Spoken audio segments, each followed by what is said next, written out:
Positive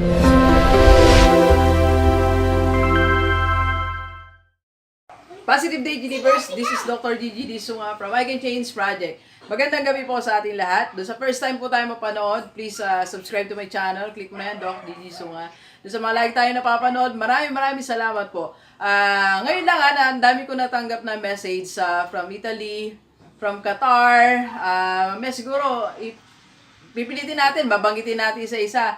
Isa nakakatuwa, lahat daw ng tanong niya, nasagot ko na. Maraming salamat po at nakakatulong po ako sa planning nyo sa buhay, sa pagdidesisyon nyo po sa buhay. Maraming salamat po sa mga OFW natin, mga kababayan. Mahal ko po kayo. Okay? So, ngayon may mga tanong po kasi na kumakalat sa aking YouTube channel. Ako daw ba ay Doctor of Medicine o ano ba yung background ko? So, siguro po alam ko na bilang deliver at bilang subscriber ko, nagkakaroon po kayo ngayon ng karapatan. Ayan, na malaman ang aking background. So, my vlog for today ay tungkol po sa aking mga ginagawa sa buhay. So, una sa lahat, I'm a graduate of Bachelor of Secondary Education. Papaalala talaga ako sa inyo.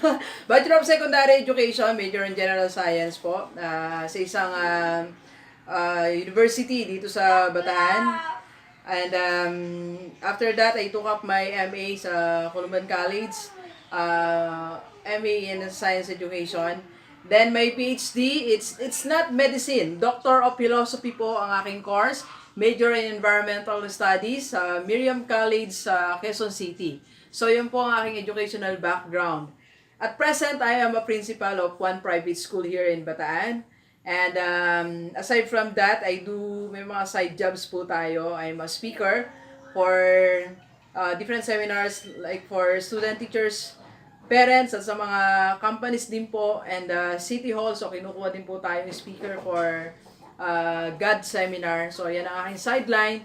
At bukod po doon ay, this one, the YouTube channel is one of my sidelines also. Extra income, man. And I'm also an author of the book, How to Embrace Transformation. Diyan, kuha mo ako ng isa. I launched it last April 22. So, yun po yung aking mga background doon sa mga nagtatanong para at least siguro alam niyo naman kung dapat po akong subaybayan. So, yan. So, yan po ang ating mga pinagkakabalaan ngayon. This is my book, How to Embrace Transformation. Yan. And at present, what I'm doing is, yun nga po, I'm a principal of a private school. And I have e-book products sa Amazon, sa Kindle, and we'll be launching more mga modules po to help you more sa mga pang-araw-araw nating buhay, whether you are employed, student, or OFW. Yan. So, yan ang aking mga yung mga pinagkakabalaan ko po para at least alam nyo, nagkakaalaman tayo. Okay?